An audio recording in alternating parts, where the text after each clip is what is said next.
बद्दल बोलू इच्छितो. हा जो इतिहास लिहिला तो कोणी ऐरा गैरा नव्हे. हा जो इतिहास लिहिला तो तलवारच्या पातीने, घोड्याच्या टापेने आणि लाल शाईने हा जो इतिहास घडविला तो छत्रपती शिवाजी महाराजांनी. मुद्राच्या छत्रपती शिवरायाला, रयतेच्या राजाला जो थांग आहे सागरा समान, याचे छत्र म्हणजे आभाचा सन्मान. तो त्या सूर्याची शान, मराठी मातीचा धगधगता अभिमान.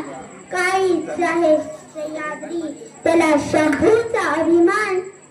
महाराष्ट्राच्या देवाराज्याचं पहिलं स्थान असे ते प्रौढ प्रताप पुरंदर.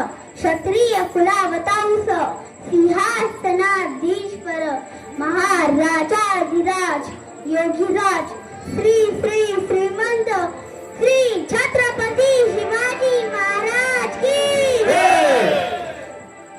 बंदुकीच्या जोराशिवाय आणि अंतरच्या धाकाशिवाय, अहो बंदुकीच्या जोराशिवाय आणि अंतरच्या धाकाशिवाय इथल्या माणसांना वाघाप्रमाणे जगायला शिकवणारा वाघ बघितला ते म्हणजे छत्रपती शिवाजी महाराज. आपण ज्या महाराष्ट्रात राहत आहोत तो महाराष्ट्र म्हणजे काय? तो महाराष्ट्र म्हणजे शिवरायांचा विचारांचा, जिजाऊंच्या संस्कारांचा आणि शंभूच्या पराक्रमाचा साक्षीदार म्हणजे आज महाराष्ट्र. कष्टकरी शेतकऱ्यांचा, दीनदलितांचा, हुतात्म्यांच्या बलिदानाचा आणि ते दिल्लीच्या तख्ताला घास फोडणाऱ्या जिगरबाज मर्द मावळ्यांचा हा महाराष्ट्र. जिगरबाज मर्द मावळ्यांचा हा महाराष्ट्र.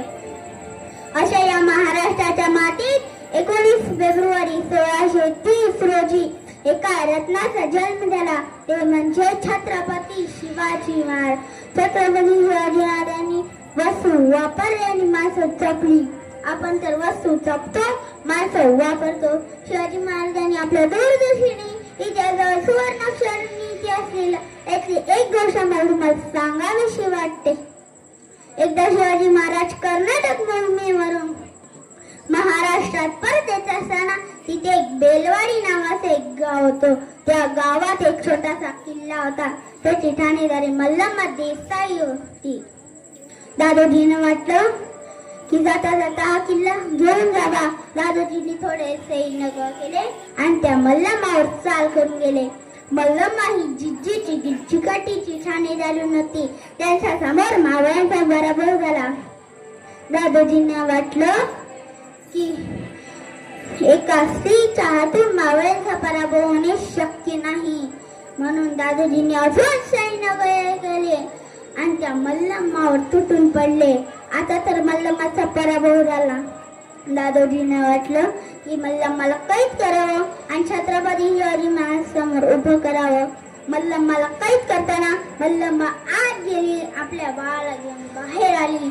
मग तिला छत्रपती शिवाजी महाराज समोर उभं केलं आणि तिला वाटलं की असा प्रत्येक राजा आपले गुन्हेगाराला शिक्षा देतो, हाही राजा मला शिक्षा देणार, माझ्या बाळाला मारून टाकणार. म्हणून छत्रपती शिवाजी महाराज समोर गेली आणि म्हणाली, राजो मी तुमची गुन्हेगार आहे. राजो जी शिक्षा द्यायची असेल ती मला द्या, माझ्या बाळाला काही करू नका.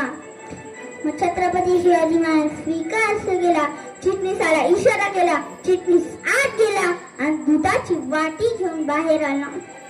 मग तिला छत्रपती शिवाजी महाराज समोर मग छत्रपती शिवाजी महाराजांनी मल्लम्माच्या बाळाला उचललं, आपल्या मांडीवर ठेवलं आणि चमच्याने त्याला दूध पाजलं आणि म्हणाले, हा जो माझ्या मांडीवर दिसतोय तो माझा भाचा आहे. मग तुम्ही माझ्या बहिणी झालात. बहिणीचं राज्य कधी घ्यायचं नसतं तर बहिणीला राज्य द्यायचं असतं. दादाजी बहिणीचं राज्य कधी घ्यायचं नसतं तर बहिणीला राज्य द्यायचं असतं. या काळातही माझ्या शिवरायानं तिचं राज्य परत तर केलं. त्याहून तिला बांगडी थोडी देऊन तिचा सत्कार केला आणि तिला सुखरूप बरं पाठवलं गेलं. म्हणूनच मला असं वाटतं जे छत्रपती शिवाजी महाराजांनी केलं हे जगाने कधीच केलं नाही आणि जे जगाने केलं तर छत्रपती शिवाजी महाराजांनी कधीच केलं नाही. म्हणून जगाला छत्रपती शिवाजी महाराज समोर दुखावं लागलं. इथल्या बसलेल्या स्त्रियांना मला नेहमीच सांगावं असं वाटतं, अगं तलवारीपेक्षा तीक्ष्ण तुझे या नजरेची दार आहे. महाराष्ट्राची वाघीण तू भवानीचा वार आहे. भगव्याची रक्षणी तू स्वराज्याची तू मेघ आहे. अगं भगव्याची रक्षणी तू स्वराज्याची तू मेघ आहे. डुबू समजू नको स्वतःला, तू जिजाऊची लेख आहे, तू जिजाऊची लेख आहे. इतके बोलले आणि कसा प्रसंग मला तुम्हाला सांगावासा वाटतं.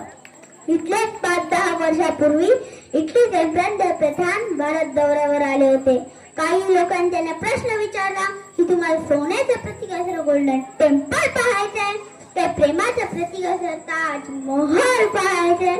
इटलीचे पंतप्रधान म्हणाले तुमचं सोन्याचं प्रतीक असलेलं गोल्डन टेम्पल नको आणि प्रेमाचं प्रतीक असलेलं ताजमहल नको. या देशाच्या राजाच्या इच्छा शिकवलं असतो ना, त्या राजाजवळ रायगड पाहायचंय. कधी लोक त्यांना रायगडावर निर्णय केलं.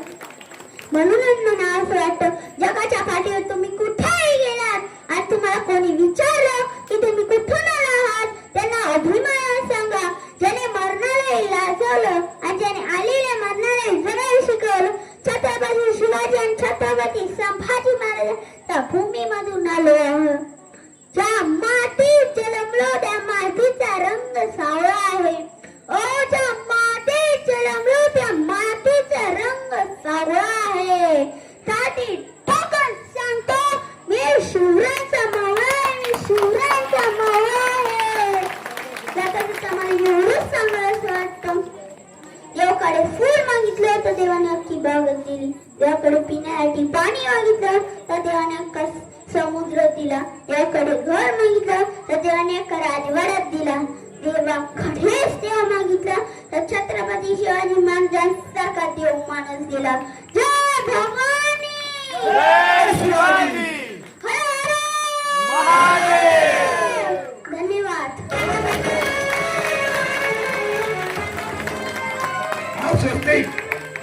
आम्हाला मागे ऐकताना खरोखरच अंगावर काटा उभा राहिला आणि या छोट्याच्या स्वस्तिकचं कौतुक करावं तेवढं थोडंच आहे.